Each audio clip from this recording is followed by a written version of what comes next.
1989 সাল জাপানের নিকি ইন্ডেক্স স্মরণকালে সর্বোচ্চ ছিল। সারা পৃথিবীর 10টি সেরা কোম্পানির মধ্যে 8টাই জাপানের। জাপানি ব্যবসায়ীরা আমেরিকার বড় বড় ব্যবসাগুলো কিনে নেওয়া শুরু করে। আমেরিকার ব্যবসায়ীরা জাপানি ল্যাঙ্গুয়েজ শেখা শুরু করে এবং হলিউডের মুভিতে জাপানকে পরাশক্তি হিসেবে দেখানো শুরু হয়। সে অবস্থা থেকে জাপান 1 বছরের ব্যবধানে তাদের নিকি ইন্ডেক্স মোটামুটি 38% কমে যায়। $2 ট্রিলিয়ন সম্পত্তি তারা হারিয়ে ফেলে এবং জাপান দীর্ঘকালীন একটা রিসেশনের মধ্যে পড়ে যায়, যে রিসেশনটা এখনো চলমান আছে। সো জাপান কিভাবে উন্নতির শিখর থেকে অবনতির পথে আসলো সেটা আমরা এখানে আলোচনা করব। 1940-এর শেষের দিকে জাপান যুদ্ধ বিধ্বস্ত একটা দেশ ছিল।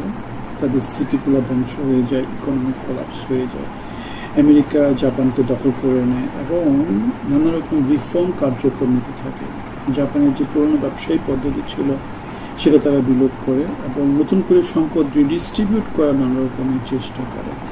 রিফর্মের অংশ হিসাবে জাপানে তারা কম দামি যে প্রোডাক্টগুলো আছে সেগুলো থেকে শিফট করে তারা বেশি দামি ইন্ডাস্ট্রিয়াল প্রোডাক্টগুলো, যেমন মেশিনারিজ, গাড়ি, যেগুলো তৈরি করতে শুরু করে এবং 2-3 বছরের ব্যবধানে জাপানের এক্সপোর্টস 150% বেড়ে যায়।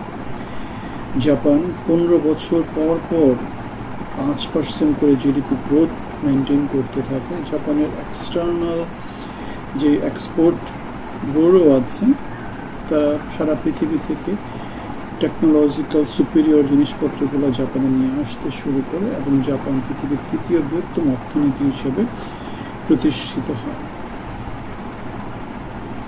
1985 সালে জাপান এবং আমেরিকার মধ্যে বাণিজ্য যে ভারসাম্য সেটা আনার চেষ্টা করা হয় এবং তারই ফলশ্রুতিতে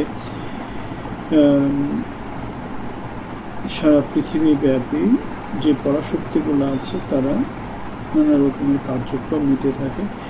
এরই অংশ হিসেবে জাপানে তাদের নিজেদের ব্যাংকের যে সুদ সেটা তারা কমিয়ে দেয়, যার ফলে যেটা হয় লোকজন লোন নিতে শুরু করে, জিনিসপত্রের দাম বাড়া শুরু করে এবং এর পরবর্তীতে 1990-এর দিকে জাপান সেন্ট্রাল ব্যাংক সুদ বাড়িয়ে দেয়, যার ফলে যেটা হয় নিক্কি এবং রিয়েল এস্টেট এগুলা প্রচণ্ড রকমের প্রাইস ফল করা শুরু করে এবং জাপান ইকোনমি মোটামুটি স্থিরতার দিকে চলে যায়। স্থিরতার দিকে যাওয়ার পিছনে জাপানের ব্যাংকিং সিস্টেমের একটা বড় ভূমিকা আছে। যাদের সম্পদ নেই এবং অনেক অনেক কোম্পানিকে যাদের কোনো রকম লেজিটিমেট ভিত্তি নেই তাদেরকে প্রচুর লোন দিতে শুরু করে এবং সেই লোনটা জাপানের এই যে অর্থনীতির পতনে খুব বড় একটা ভূমিকা পালন করে। জাপানের জিডিপির মোটামুটি 10% ছিল ব্যাড লোন। সেকেন্ড যে ভূমিকাটা রাখে সেটা হচ্ছে ফিসকাল পলিসি, আর্থিক যে ব্যবস্থাপনা সেটা। তারা ভুল সময়ে প্রণোদনা দেওয়া শুরু করে 1995 সালে তারা প্রণোদনা দেওয়া শুরু করে এবং সেই প্রণোদনাটা তাদের জিডিপির মোটামুটি 5% ছিল, যেটা ইকোনমির জন্য ভালো কিছু ছিল না। 3 নম্বরে যেটা আছে তাদের মনিটারি পলিসি ভালো ছিল না এবং মনিটারি পলিসিতে যারা যেটা করে তারা সুদ কমাতে 0%-এ নিয়ে আসে এবং 0%-এ নিয়ে আসার বিপরীতে তারা কোয়ান্টিটেটিভ ইজিং যে প্রসেসটা আছে সেই প্রসেসে আর তারা ওই সময় আর যায়নি, যার ফলে যেটা হয়েছে দীর্ঘকালীন একটা স্থবিরতার মধ্যে পড়ে যায়।